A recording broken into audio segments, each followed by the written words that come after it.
ஆண்டவராகிய இயேசு கிறிஸ்துவின் நாமத்தில் காலை வாழ்த்துக்கள். இன்றைய மன்னா, அப்பொழுது அதிபதி சம்பவித்ததைக் கண்டு கர்த்தருடைய உபதேசத்தை குறித்து அதிசயப்பட்டு விசுவாசித்தான். அப்போஸ்தலர் 13:12. இந்த அதிகாரத்தில் ஒரு சம்பவம் நடக்குது.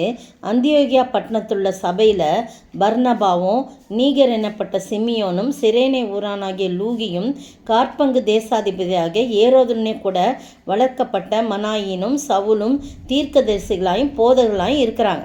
அப்போது கர்த்தருக்கு அவங்கெல்லாம் ஆராதனை செஞ்சுக்கிட்டு உபவாசித்து கொண்டிருக்கிற வேளையில் பர்னபாவையும் சவுல் வந்து பவுலாயிட்டான்.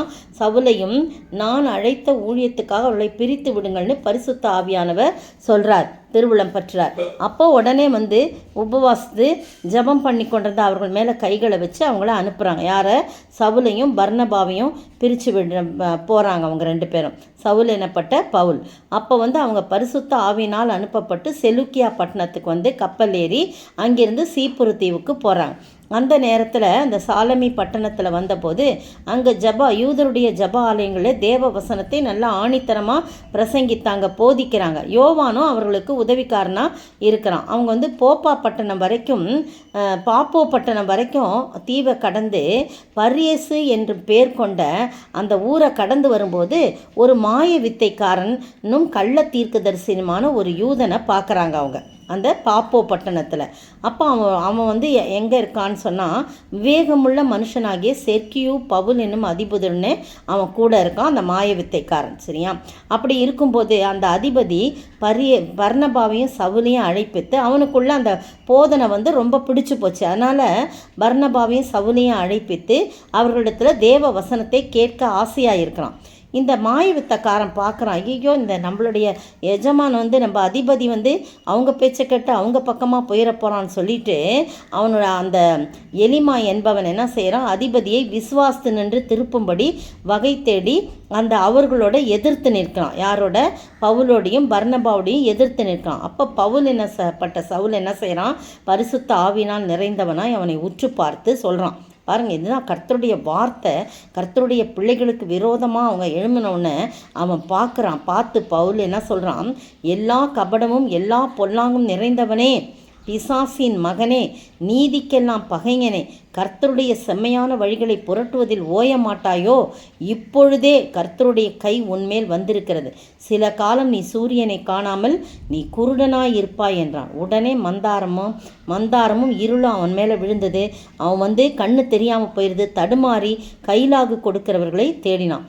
இதை பார்த்த அந்த அதிபதி தான் என்ன பண்ணுறாரு, அந்த அதிபதி வந்து என்ன செய்கிறான்னா பயந்து போகிறான். ஐயோ இவ்வளோ பெரிய அதிசயமான காரியம்லாம் நடக்குதுன்னு சொல்லிட்டு சம்பவித்தது கண்டு கர்த்தருடைய உபதேசத்தை குறித்து அதிசயப்பட்டு விசுவாசித்தான் என்று சொல்லி நம்ம பார்க்குறோம். எந்த ஒரு மனிதன் கர்த்தருடைய பிள்ளைகளுக்கு விரோதமாக எழும்புகின்றானோ அவர்களுக்கு விரோதமாக கர்த்தருடைய பிள்ளைகள் சொல்லுகின்ற வார்த்தைகள் அப்படியே பலிக்கும். பிரியமானவர்களே, அப்படிப்பட்ட ஒரு அதிசயமான போதகம் உபதேசம் அங்கே காணப்பட்டதை பார்த்து தான் அந்த அதிபதி என்ன பண்ணுறான், வேகமுள்ள மனுஷனுமாகிய செர்கியு பவுல் தான் அந்த அதிபதியோடைய பேர். அவன் தான் வந்து பவுலையும் பர்னபாவையும் கூப்பிட்டு என்ன செய்கிறாங்க, தேவ வசனத்தை கேட்க ஆசையாக இருந்தான்.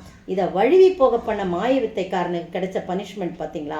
கர்த்தருடைய பிள்ளைகளை வழுவி போக பண்ணக்கூடாது, அவருடைய வசனத்தை கேட்பவர்களையும் வழுவி போக செய்யக்கூடாது. அதனால தான் அவனுக்கு கிடைச்ச பனிஷ்மெண்ட். இதெல்லாம் பார்க்கும்போது ஐயோ உடனே நடந்துருச்சே, நீ சில காலம் சூரியனை காணாதிருப்பான்னு சொன்ன மாத்திரத்தில் இருளும் மந்தாரமும் அவன் மேலே விழுந்தது. அவன் தடுமாறி கையிலாக கொடுக்கிறவளை தேடினான் என்று சொல்லி பார்க்கணும். கர்த்தர் மட்டும், ஆண்டவராகி இயேசு கிறிஸ்து மட்டும் அதிசயம் செய்ய வல்லவர் மட்டும் அல்ல, நம்முடைய சீஷர்களுக்கும் தம்முடைய அப்போஸ்தலருக்கும் இந்த அதிகாரத்தை கொடுக்குறாரு. அந்த அதிகாரத்தை துர்பிரயோகம் பண்ணாதபடி சமயத்துக்கு ஏற்ற விதமாய் அந்த சூழ்நிலைக்கு ஏற்றமாய் பயன்படுத்தும் போது கர்த்தர் வந்து என்ன செய்வார், அதை வாய்க்க செய்வார். அப்படிப்பட்ட அதிசயமான காரியங்கள் இன்றைக்கும் ஊழியக்காரர்கள் மூலமாக நடந்து கொண்டிருக்குது. எனவே எந்த ஊழியக்காரனையும் குறைவாய் எடை போடாதபடி கர்த்தருடைய பிள்ளைகள் அவ்வளோதான், அவங்க கொடுக்குற வார்த்தைகளை நாம் ஏற்றுக்கொண்டு அமைதியோடு நாம் அதை ஏற்றுக்கொண்டு அதிலே நிலைத்திருக்க நாம் நம்மை அர்ப்பணிக்க வேண்டும். அப்படிப்பட்ட ஆசீர்வாதத்தை நாம் பெற்று வாழ ஆண்டவர் தாமே கிருபை செய்வாராக. ஆமேன். அதிசயங்கள் செய்கிறவர் நம் அருகில் இருக்கிறார். அற்புதங்கள் செய்கிறவர் என்றும் நமக்குள் வசிக்கிறார். ஸ்தோத்திரிக்கிற ஆண்டவரே, துதிக்கிற ராஜா, அதிசயமான காரியங்களை கர்த்தாவே நீர் மட்டுமல்ல உம்முடைய பிள்ளைகளுக்கும் அந்த வரத்தை கொடுத்து அதிசயமான காரியங்களை செய்ய கொடுக்கிறீர் ஆண்டவரே. நாங்களும் கூட உமக்கு கீழ்ப்படிந்து உம்முடைய வார்த்தைகளுக்கு கீழ்ப்படிந்து ஆண்டவரே பரிசுத்த ஆவியினால் நிரம்பி இப்படிப்பட்ட காரியங்களை செய்யவும் கர்த்தாவே நீதாமே உதவி செய்ய வேண்டுமாய் செபிக்கிறோம். உமக்கு விரோதமாய் உம்முடைய பிள்ளைகளுக்கு விரோதமாய் எழும்புகின்றவர்களுக்கு நீர் எப்படியாய் ஆண்டவரே வாக்கு பண்ணி உபதேசிக்கிறதை அப்படியே நிறைவேற்றி அவர்களுக்கு ஆண்டவரே அந்த தண்டனை கொடுக்கிறேன். நாங்களும் கூட அப்படிப்பட்ட காரியங்களிலே கர்த்தாவே எந்த ஒரு ஊழியர்களை குறித்தும் பேசாதபடி பொறுமையோடு எங்களுடைய கர்த்தாவே நாங்கள் எங்களுக்கு கொடுத்த ஊழியத்தை நிறைவேற்ற நீர் உதவி செய்ய வேண்டுமாய் செபிக்கிறோம். இயேசுவின் நாமத்தில் செபிக்கிறேன் பிதாவே, ஆமீன். பதில்: அந்த வாலிபனை அவர்கள் உயிருள்ளவனாக கூட்டிக் கொண்டு வந்தவன் பவுல். அந்த வாலிபன் பெயர் ஐத்திகு. வாலிபனை உயிருள்ளவனாக கூட்டிக் கொண்டு வந்தவன் பவுல். அந்த வாலிபன் பெயர் ஐத்திகு.